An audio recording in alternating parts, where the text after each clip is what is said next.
Greetings, creeps. It's Kate from Medcrimes. The release of this podcast episode, which was recorded and scheduled for release weeks ago, will air shortly after Hurricane Helene has made landfall, causing devastation across multiple communities in the southern United States. While this is purely a coincidence, it's not lost on us that in these trying times, the subject matter we will be discussing may be particularly triggering to those affected. Please listen with discretion, and, if you are able, consider donating to one of the many relief funds that are accepting donations currently. To name a few, you can visit redcross.org, unitedway.org, or simply text STORM to 51555 to donate to the Salvation Army's Hurricane Helene Relief Fund. Thanks for listening, and we hope you stay safe. Hey, everybody, it's Devin. And Kate. Welcome to Medcrimes.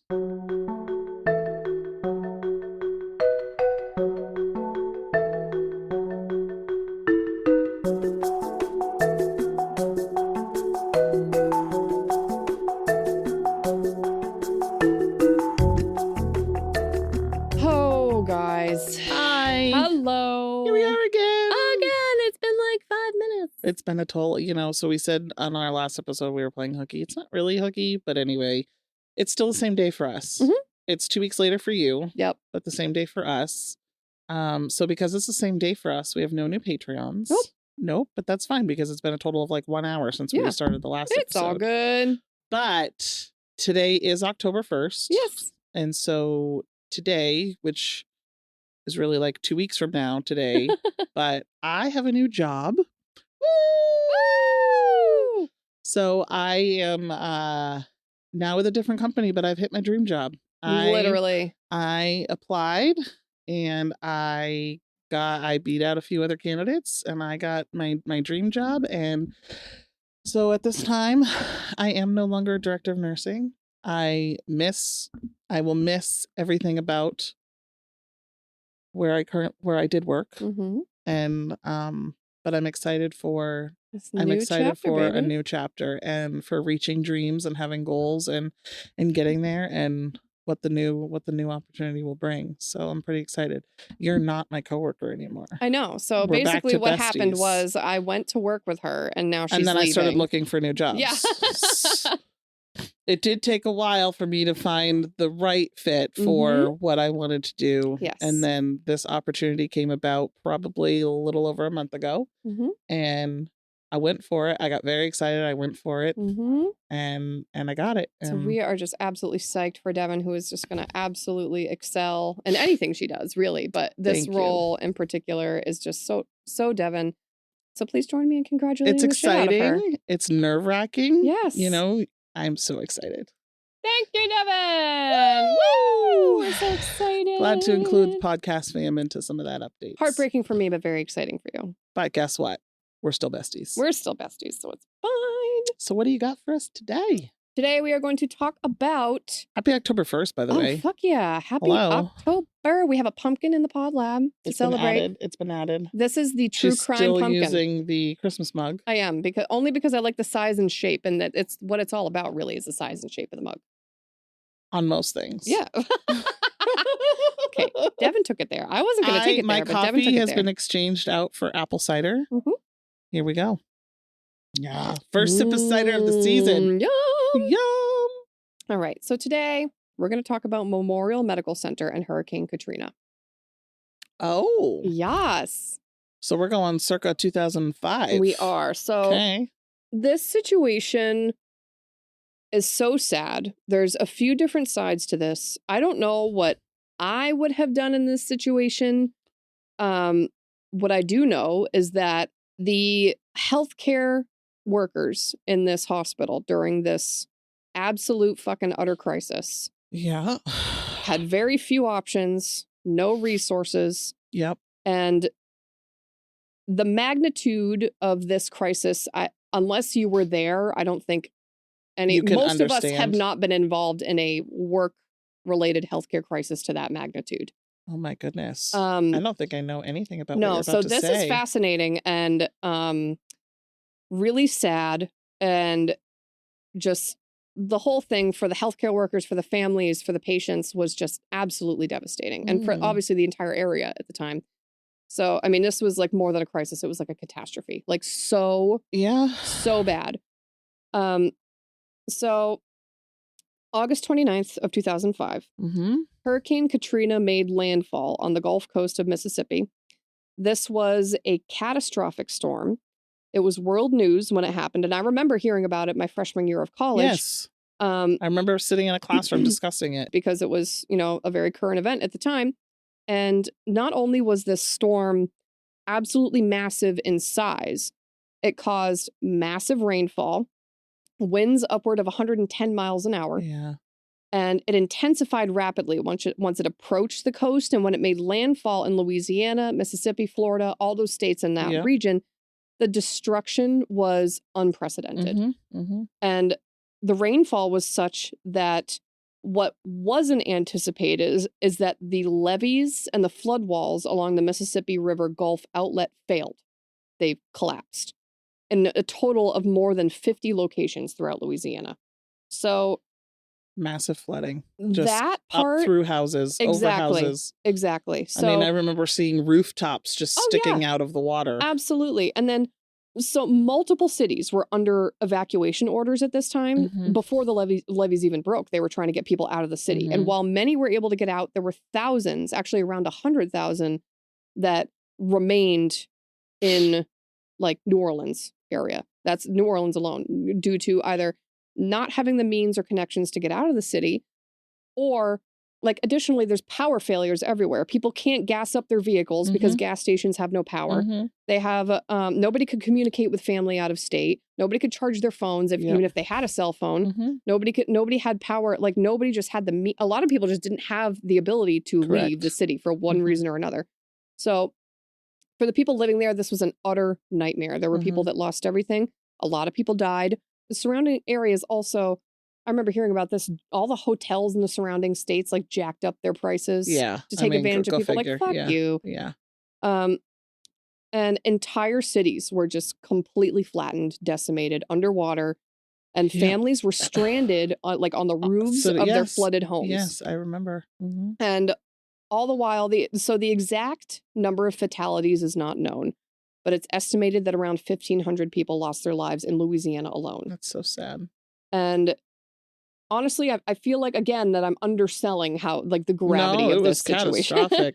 It was catastrophic. Yeah, it was really bad. And if you think about how much we heard about it without social media. Yeah, exactly. You know what I mean? It was everything. So it was 20 years ago, but, there was no social media. I remember when we were so excited our school was getting the Facebook. Oh, the right? Facebook. And you had to have a college school involved, whatever. But so you had no social media. It was all just news outlets, paper, and how, up to us in New Hampshire, we were able to see the gravity. We got images. Exactly. You know what I mean? So like to be without social and to have all of that get to you for news and whatever. Exactly. That's how big it was because it was everywhere. Exactly right.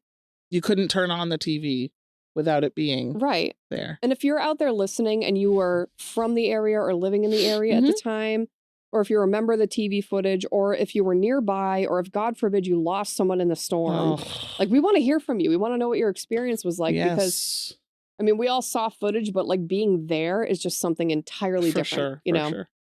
And category 5 up where we live, we're probably never going to experience that. No. But we've had tropical storms that have been damaged. Nor'easters in the wintertime. We've had maybe a category 1 hurricane or something if it hadn't been downgraded, and just the devastation that brings. Yeah. So to have this, like, it's unimaginable. Yeah, exactly. It's not something that we are as accustomed to as, the hurricane zones. Bring on 4 feet of snow, though. Totally. Yeah, we got this figured out. Yeah. And then in the immediate aftermath of Katrina, federal officials, including Michael Brown, director of the Federal Emergency Management Agency, FEMA, who he later resigned over how they handled the emergency response. Oh, so it's that bad, huh? Yeah, I mean, because I know emergency response is like, it's a tough job. Well, it is. You have to plan for everything. But they could not anticipate. They did not anticipate the levees breaking.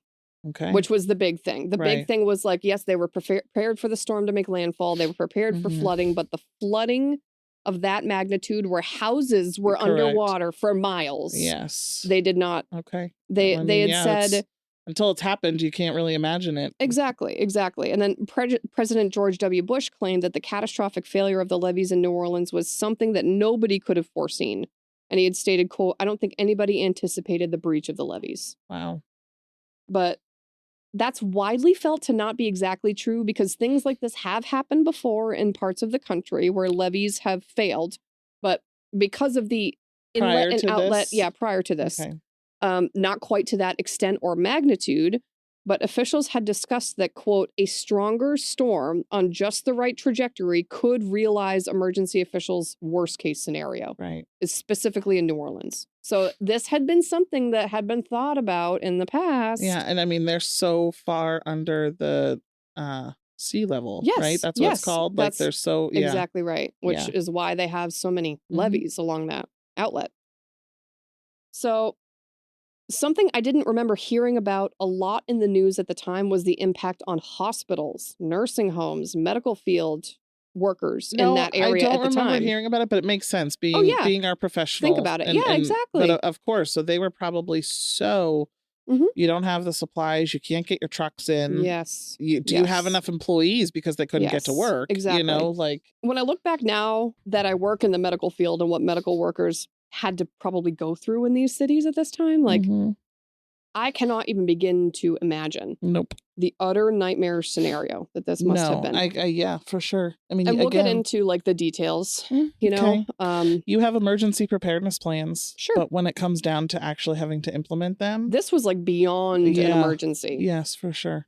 So it's August 29th. The hurricane makes landfall, and those essential workers are showing up to Memorial Medical Center in Pearlington, Mississippi. Among these staff members is Dr. Anna Pugh. Okay. And quickly, as the storm starts to surge, staff found themselves surrounded by floodwaters outside the hospital walls. And quickly, bottom floors of the hospital within days start to flood. Yep. And the facility loses power. The emergency generators do kick on initially. What's also in the bottom floor of a hospital's supplies. Exactly. That's exactly right. And cafeterias usually, food stores. The first 24 hours, they report, you know, it was bad, but it wasn't critical, right? You know, we had a power failure, but we had the generators. We had food and water twice a day for like the first 24 or 36 hours. But the facility, you know, things start to sort of deteriorate very quickly because some employees are being evacuated and families are being evacuated. They're starting to evacuate patients from this hospital. And floodwaters are sort of like rising and surging around them. And these floodwaters are like contaminated. I mean, this is gross. This is like, you know, contaminated with like sewage and stuff. So, I mean, everything is gross. Everything is like just very unsanitary. There's no air ventilation. So, I mean, this is like Mississippi, Louisiana in the summertime. And quickly, like the first day, they recall like it was hot. It wasn't hellish. But as things progress, the temps in on the upper floors of the facility rose to like 110 degrees. I'm sure. Plus you add like the machines that make heat too. You know what I mean? And there was no ventilation. By Wednesday, August 31st, the United States Health and Human Services Secretary Mike Leavitt reassured the public that 2,500 patients would be evacuated from hospitals in New Orleans Parish. Although it wasn't clear at first where they would go. Right. I mean, surrounding hospitals. Where are you going to have 2,500 beds? Exactly. Yeah.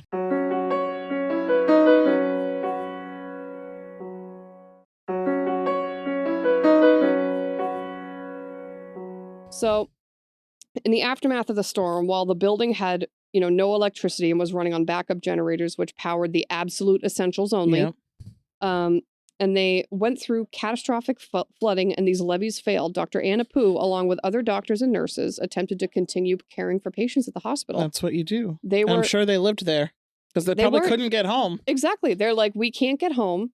I mean, we could get home. We could probably jump on an airboat and get home. But what am I going home to? You know what I mean? My house is probably underwater. Where the fuck am I going to go? I'm at least dry up here on the 7th floor of the hospital. Yes. And this is where I'm needed. And what are these patients going to do if I leave this place? No one else is showing up to take over for me. What's going to happen? The hospital was a multi-floor hospital. It was a taller building, and Dr. Poo and her colleagues were on the 7th floor of the hospital. So the events that took place there, I'm going to focus sort of on the 7th floor. This floor was leased by Life Care, which is a parent healthcare company which works internally in hospitals, and essentially the population on this floor were anywhere from acutely ill patients or patients with chronic ailments that necessitated like inpatient level of care. Okay. Chronically ventilated patients were up there. Okay. Paraplegic patients that needed, airway support, Okay. like very pretty sick chronic. If they were chronic patients, they were pretty sickly patients. So, whether acute or chronic, they were all very complex. Dr. Poo was an associate professor at the Department of Otolaryngology at the LSU Sciences Center, and she was on staff as a surgeon there. So primary role was a surgeon. By Friday of that week, with the tremendous effort from the staff, around 2,000 patients, families, and staff members had been evacuated from the hospital. That's great. Now, if you think about this, there's a bunch of floors on this hospital. So there's 8 total floors, and they're on the 7th. So they're next to the top. But there's a bunch of floors in the hospital. If you think about the lower floors of the hospital, they had one working elevator that did not go all the way up. And it was running on generator power. And all of these patients had to be assisted or carried up stairwells to the roof. And then helicopters were coming to medevac them out. Wow. Can you imagine the manpower it would take to do that? And it's one by one by one. And if you just think for a second about showing up to work and this being your fucking next 4 days of your life. Right. Wow. I cannot even imagine. No way. And as far as patients, staff had worked tirelessly. And then on the 7th floor, they had gotten their number of patients from 180 down to about 130. So the 2,000 included patients from all over the hospital, family members, other staff members that were deemed not as essential were evacuated. So they had evacuated 2,000 bodies from the hospital. And on the 7th floor, they had dropped their patients from about 180 to 130. So they're picking away at it, doing everything that they can. 2 days into the hurricane is when the backup generators failed. No. Yes. And what happened was the backup generators are on the base floor. So it's amazing that they ran as long as they did. Because they're covered in water. Underwater. But as the floodwaters rose, they failed. So at this point, Dr. Poo and her colleagues on the floor had been working for like 36 straight hours with little food, little sleep. They've not changed their clothes. They've not bathed. They're covered in probably floodwaters and sewage. It's fucking 110 degrees in there. Yeah. And they now have no backup. This place is utterly out of power. There is no power source whatsoever. Oh, my God. So the patients on ventilators were an immediate concern. Because once the generators go, these ventilators do have a battery life, which lasts a couple of hours when they're not plugged in. But that's it. So once the batteries are gone, nurses were there ambu bagging these patients, keeping them alive for hours and hours. They would take shifts and switch off and on for days. They were having family members bag people because there just were not enough people. Not enough people. There was an episode of Grey's Anatomy about this, remember? Yes, similar. Yeah. They were teaching NICU parents how to do their babies. Exactly right. So people were taking shifts and they remember like, my back was killing me, my hand was cramping up. It was just hours trying to keep. Volunteers were in there trying to help. Family members were taking bagging rotations. I mean, this is wild. This is absolute disaster. Of course, this was not sustainable, and inevitably, a lot of the ventilated patients ended up dying. Oh my gosh, that's awful. Because, I mean, you can bag someone, you can only but do so long. You can't provide that PEEP that they need for an extended period. Like, everybody gets an acid-base imbalance, and then they're going to end up dying with prolonged, it's so sad. So, with the generators out, at night, there was complete and utter darkness. There was no light. They had flashlights, but they had to try to conserve batteries. Wow. So they were fucking hot. I just can't wrap my head. This is like a war zone almost. This is insane. Third world country. This is scary shit. Scary shit. So faced with a deteriorating situation, staff had to start triaging patients based on their acuity so that they could prioritize evacuations. So the issue, now that things are worsening in the area, the levees have failed, the waters are rising, there are now people stranded on their rooftops waiting to be evacuated. So that helicopter that was dedicated to getting patients out of hospitals is now having to split around the entire city, rescuing fucking citizens and families with kids that are stranded on their roofs waving for help. My gosh. And this is where that emergency response quality comes into question. Like, Right. did they send enough resources I was for going to this? say, how many more helicopters did they have? Exactly, because they could have, I mean, if they had, but again, they didn't anticipate the issue with the levees, and then it took a day to get everything off the ground to get over there to help even more. But it's just absolutely unimaginable. So they're finding that they keep trying to evacuate people, but the helicopters just is not showing up as frequently. The airboats are not showing up as frequently. So they're just, let's triage all these people, get everything planned based on acuity. First numbers, so they were assigning people a 1, 2, or 3. Okay. 1 being priority number 1 needs to get out ASAP. These are like the NICU babies. Oh my gosh. The children. This was a big hospital with many different specialties. So those were like priority 1. Being priority 2 or 3 are like less complex. Yeah. They have some time. They're more stable. Uh-huh. So in total, at the conclusion of all of this, 45 bodies ended up being recovered from Memorial Medical Center. And in total, in the area, 215 bodies were found in nursing homes and hospitals in New Orleans. Bodies, so they passed away. Like had passed away. But Memorial had the largest number of deaths. This was a large building, a large facility. Okay. So now they're faced with running out of food. Like, they're running out of food. No one's coming to deliver them food. And then the logistical difficulties of evacuating these patients. The temperatures are rising. These conditions are unsanitary. Dr. Anna Poo, along with some other staff members, start having serious discussions about how they could best care for these patients. Oh, man. And Can you imagine those discussions? No, Wow. having to make decisions like this is just mind-boggling. And remember, operations had ceased. So, like, no one's hauling the trash away. It's hot. It's dark. You got floodwaters coming You in. have floodwaters. They're like, how much more is this floodwater going to rise? Are we all going to die if we stay here? Right. Are these patients just going to sit here and drown? Like, and if we don't get out of here, like, we're in danger. We're in immediate danger here right now. But it's giving me Mother Nature vibes of COVID. Very much so. Yes, very much so. So there's more and more people around the city needing help. Helicopter and airboat rescues are divided among the hospitals and among all these people. So they're not even able to plan on evacuation for these people. Like, what can we do for these people here now? So there just was not enough help to go around. They were able to get, like I said, airboats for high priority patients, like the babies in the nursery, the critical ill patients. But they're spread so thin that in the immediate period, there was just not enough. I'm going to give an account of what one patient went through during this time, and this was based on witness testimony and conversation with staff. One patient in particular, Emmett Everett, was alert and in the hospital awaiting surgery to relieve a chronic bowel obstruction, a condition that was not acutely life-threatening. He had fed himself breakfast that morning and asked the staff, "Are we ready to rock and roll?" And one of the nurses later told investigators he had said, "Cindy, please don't let them leave me behind."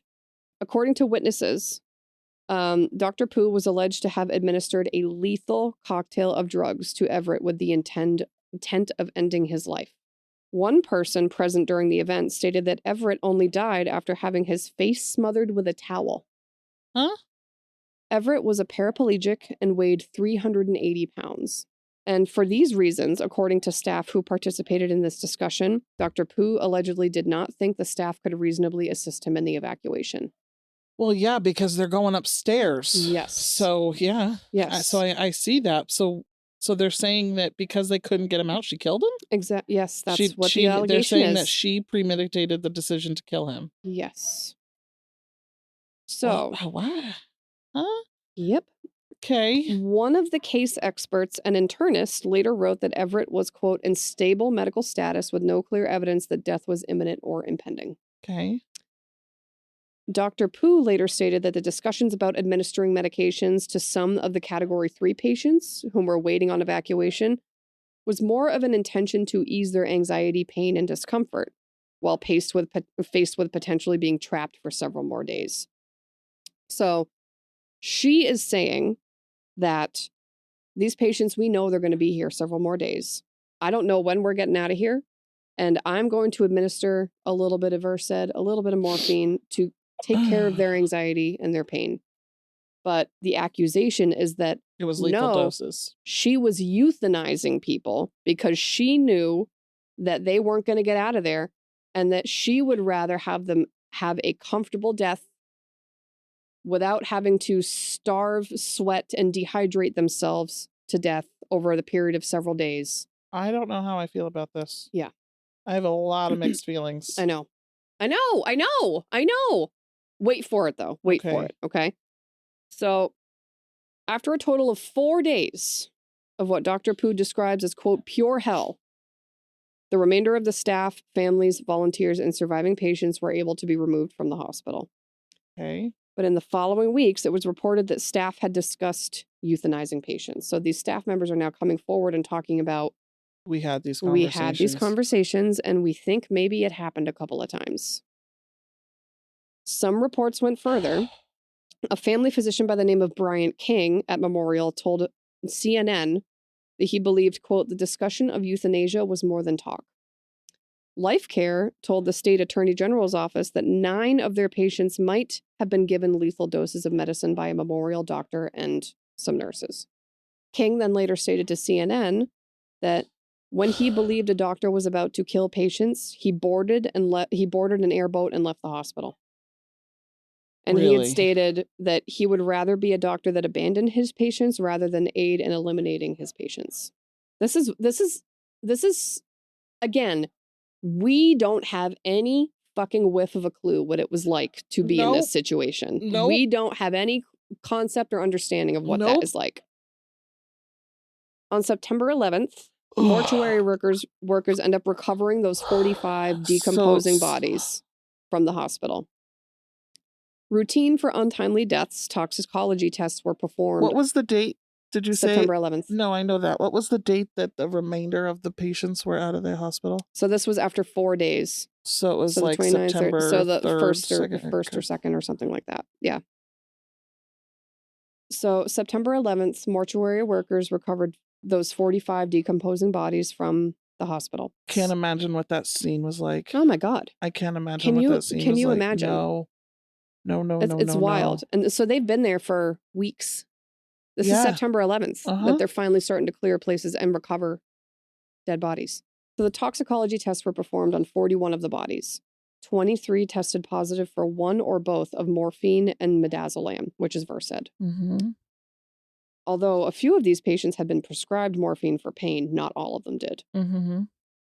After full autopsies of those 23 patients, a forensic pathologist concluded that 4 of the deaths were most certainly a homicide caused by human intervention. He essentially determined this by reviewing medical records of the decedents, determining the level of drugs found in their bodies on the autopsy, and essentially was able to make a determination at that point that the patient would not have died of any other cause other than an overdose of those medicines.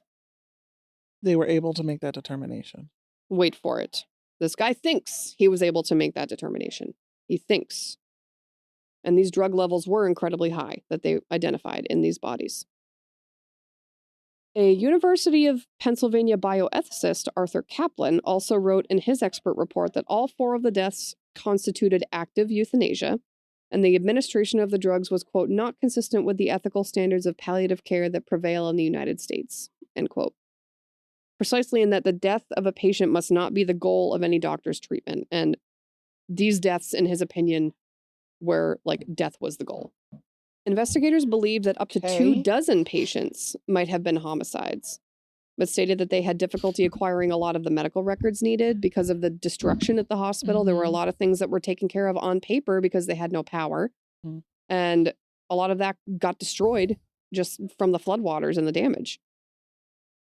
So Tenet Healthcare, which is like the parent company of the hospital, said that it turned over all of the patient records it had on the case, and investigators believed that of the 24 possible cases, they initially had the strongest cases on those 4 patients that they had autopsies with high drug levels. And those were all from the 7th floor.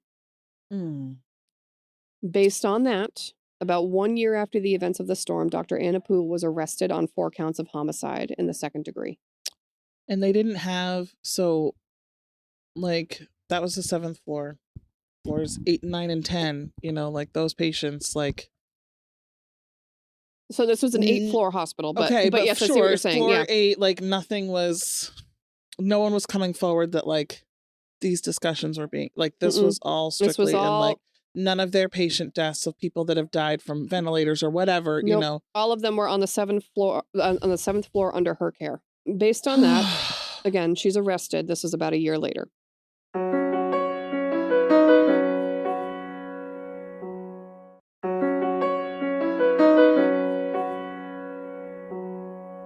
Now, of note, the drug levels that were found in these patients may not have been entirely accurate. Okay. If you think about the fact that these people died and then remained in the hospital in unsanitary, excessively hot conditions for 10 plus days before anybody could recover their remains, with the arrest, coroner Frank Minyard sought the opinion of another expert, Stephen Karch, who specialized in disputing drug toxicity tests performed after death. According to the New York Times, Karch, quote, had staked his career on advancing the argument that the level of drugs found in a cadaver may have absolutely no relationship to the levels just before death. Right. So there's really no correlation. So if you find an elevated drug level in a cadaver, especially when it's stored and has sat in 110-degree weather for 10 days, there is no way that's accurate. No way in hell that's accurate. Okay. So he stated, quote, in all of the cases... And that could be proven? That's he's done a lot of research on this, and this is his field of expertise is toxicology testing before and after death.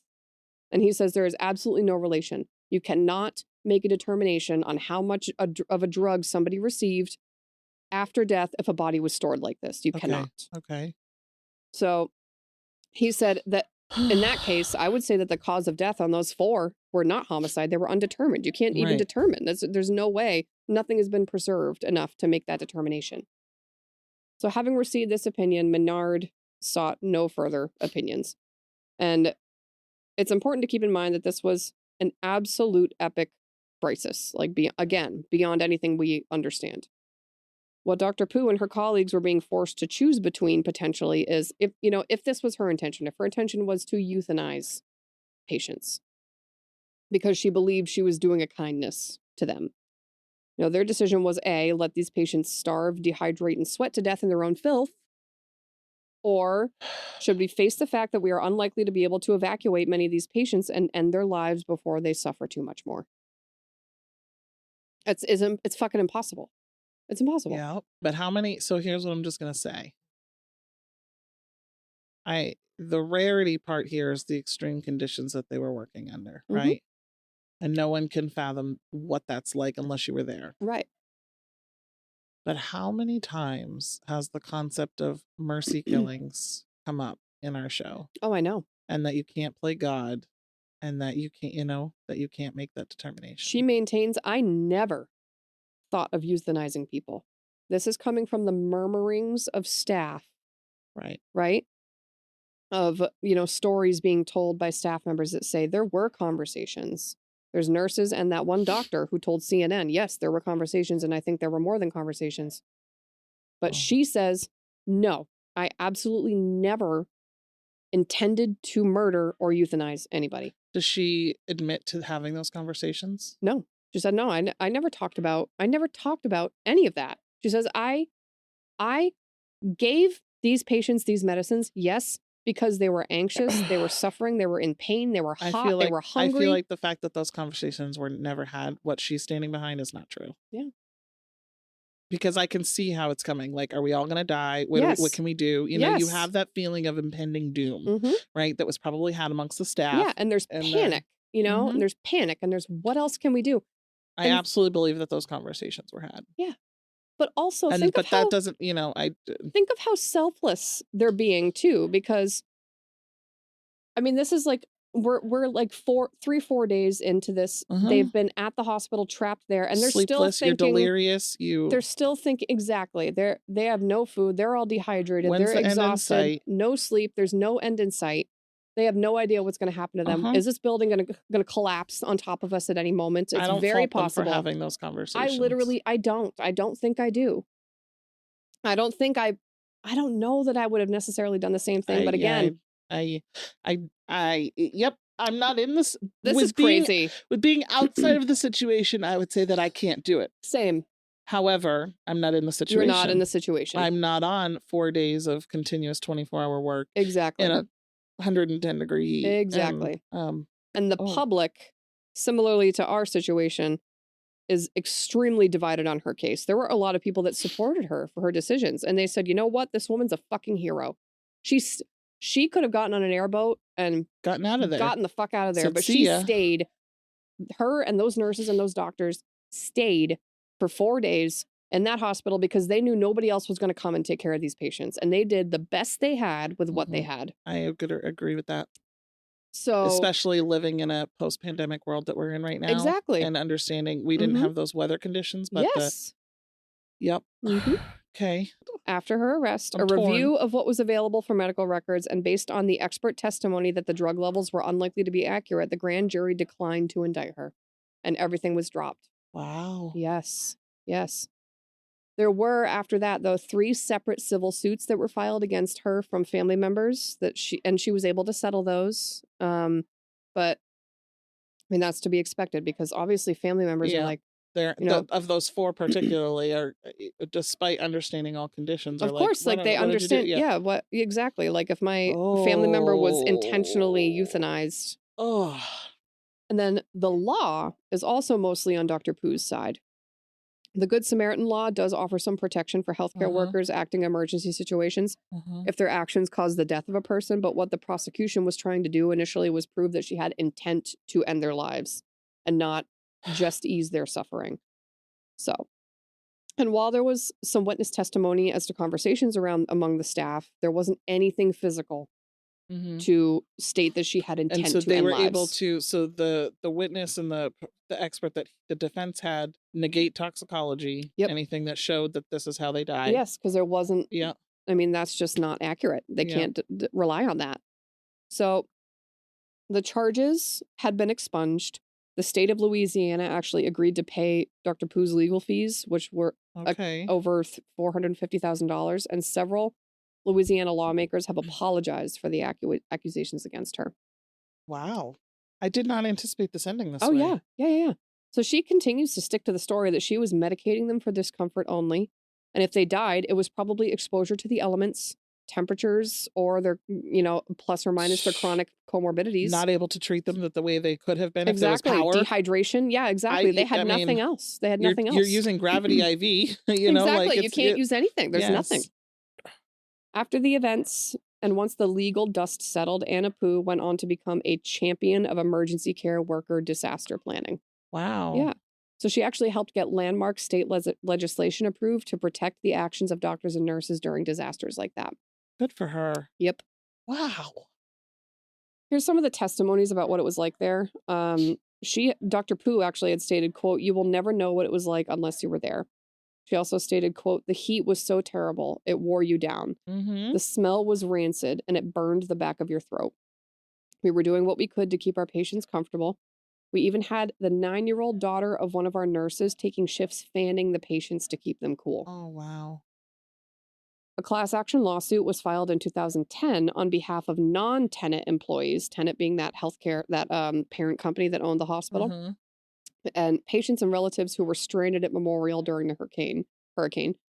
The class action alleged a number of failures by the Tenet Corporation, ranging from failing to have an evacuation policy, as well as improper location of the generators because they were in the basement, and that's why they lost power so quickly. Tenet Healthcare, while claiming no admission of liability, ultimately did settle the case after jury selection began at a trial in 2011.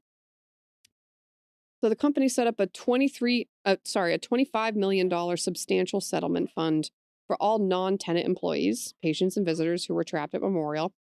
And then I think Dr. Pooh actually opted in for a share of the settlement as well. So Wow. that's sort of Wow.